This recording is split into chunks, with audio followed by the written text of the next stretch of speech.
השטח לטובת הרחבת המתחם, וכך עשינו. זה בעצם מראה לכם את אחד ממסמכי התוכנית החשובים. בתוכנית בניין עיר תב"ע יש לה מעל 10 נספחים.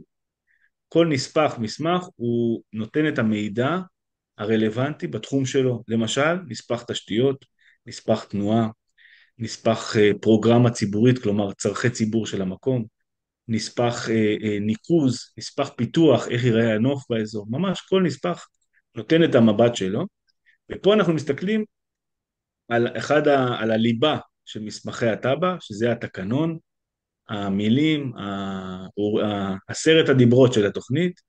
פה כתוב ליזמים ולמי שבא לתכנן היתרי בנייה לה בהמשך, מה מותר ומה אסור, במידות, בכמות יחידות, בכמות קומות, ובשימושים וייעודים כאלה ואחרים.